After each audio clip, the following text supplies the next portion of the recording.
ये वो दौर की बात है जब इंसानियत दम तोड़ रही थी, जब जमीन प्यासी थी और आसमान खामोश।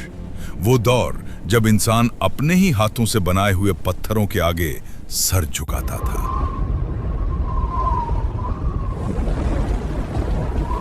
हम इन बुतों को पूजते हैं ताकि ये हमें खुदा के करीब कर दें। लेकिन ये सिर्फ शिर्क नहीं था, ये जुल्म की इंतहा थी। बेटियों को पैदा होते ही जिंदा दफन कर दिया जाता था। शराब, कुमार और खून रेजी लोगों का फख्र बन चुकी थी। न कोई कानून था, न कोई रहनुमा। कुरान ने इसी मंजर को सूरत तकवीर में बयान किया है। और जब जिंदा दफन की गई लड़की से पूछा जाएगा कि वो किस गुनाह में कत्ल की गई, मुझे माफ करना, ये हमारी रस्म है।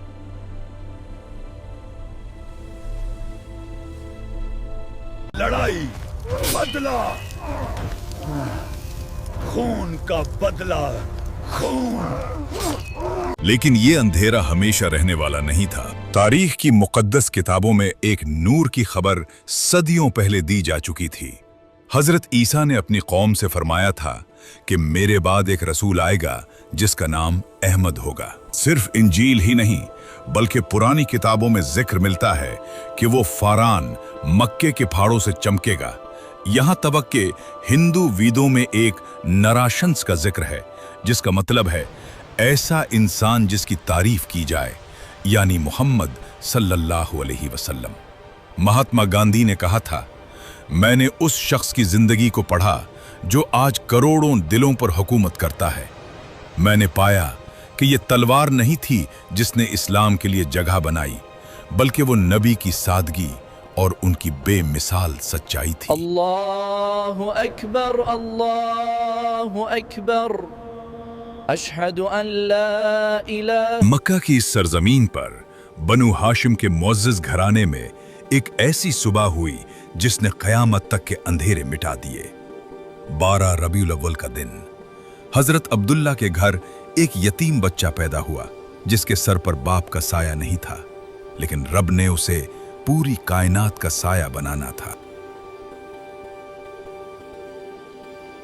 दादा अब्दुल मुत्तलिब ने पोते को गोद में उठाया और नाम रखा मोहम्मद सल्लल्लाहु अलैहि वसल्लम, यानी जिसकी बार बार तारीफ की जाए।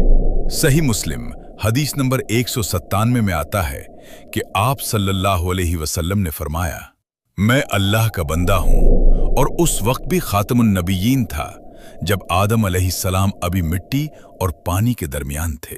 बचपन से ही उनका अंदाज जद्दा था। हलीमा सादिया के घर गए तो वहां बरकतों का नुज़ूल शुरू हो गया। 6 साल की उम्र में मां बीबी आमना का साया उठा। 8 साल में दादा भी दुनिया से रुखसत हो गए। दुनिया के सारे सहारे छूट गए ताकि दिखाया जा सके कि उनका सहारा सिर्फ अल्लाह है। मेरा सहारा सिर्फ अल्लाह है।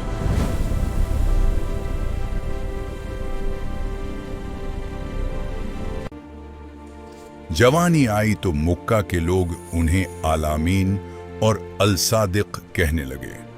वो दुश्मन जो बतों को पूजते थे, वो भी अपना माल मोहम्मद सल्लल्लाहु अलैहि वसल्लम के पास अमानत रखते थे। एक फैसले ने हजारों तलवारों को वापस दरमियान में डाल दिया।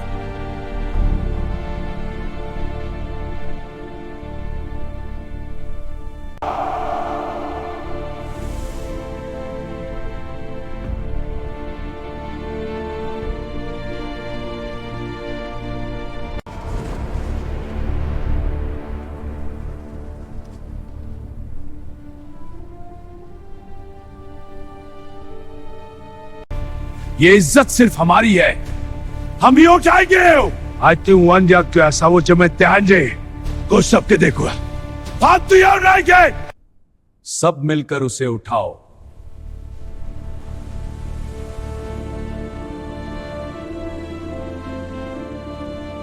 लेकिन मोहम्मद सल्लल्लाहु अलैहि वसल्लम ने एक चादर मंगवाई, हजर अस्वद को दरमियान में रखा और हर सरदार से कहा कि उसका कोना पकड़ो। एक फैसले ने हजारों तलवारों को वापस दरमियान में डाल दिया। एक फैसले ने जंग रोक दी और अमन कायम हुआ।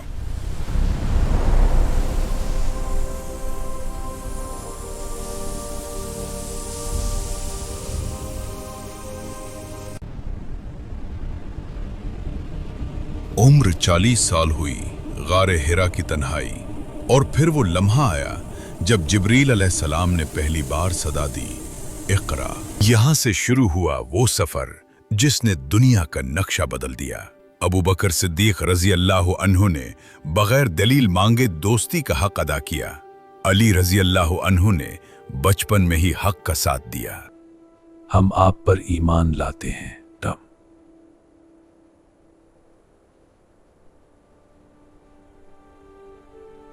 यहां से एक इनकलाब शुरू हुआ जो मक्का की गलियों से निकलकर पूरी दुनिया में फैल गया।